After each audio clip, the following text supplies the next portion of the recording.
আমি এখন তোমাদের সঙ্গে চিংড়ি মাছ দিয়ে একটা পাঁচমিশালি সবজি রেসিপি শেয়ার করছি। এটা রুটি ভাত সবদিন ভালো লাগে। তার জন্য ফুলকপি কটা লাল লাল করে ভেজে আলাদা করে তুলে রেখেছি। আর এখানে চিংড়ি মাছ, রাঙা আলু আর পটলটাকে ভেজে নিচ্ছি।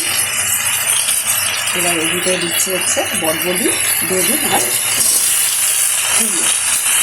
দিয়ে সব সবজিগুলোকে ভালো করে ভেজে নেব। আমাদের নুন আর হলুদ দিয়ে দিলাম,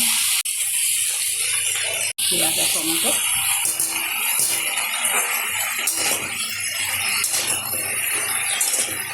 এগুলো সবজির সাথে ভালো করে ভেজে নেব। চিংড়ি মাছটা নিয়ে ভেজে দিয়ে দিয়েছি।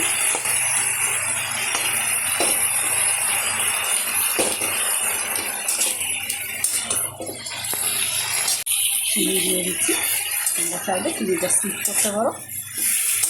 চিনিটা স্বাদের জন্য শক্ত করে আমি চিনি শক্ত করতেই মোটামুটি একটু একটু করে দিই। কাঁচা লঙ্কার পেস্ট, তোমরা চাইলে এটা কাঁচা লঙ্কা ছিঁড়েও দিতে পারো।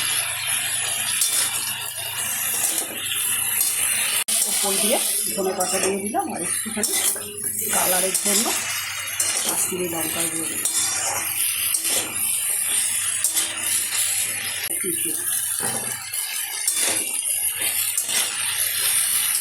সামান্য একটু জল দিতে হবে যাতে সবজিটা সেদ্ধ হয়। দিয়ে দিচ্ছি একটা ম্যাগি মশলা।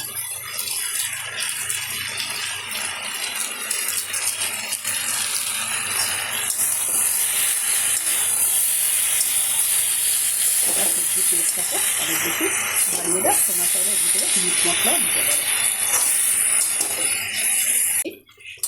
কিছুটা পরিমাণে জল সবজিগুলো যাতে ভালোভাবে সেদ্ধ হয়ে যায়।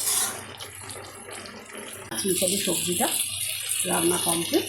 আর এই সবজি রেসিপিটা তোমাদের কেমন লাগলো কমেন্টস করে কিন্তু জানাতে ভুলো না।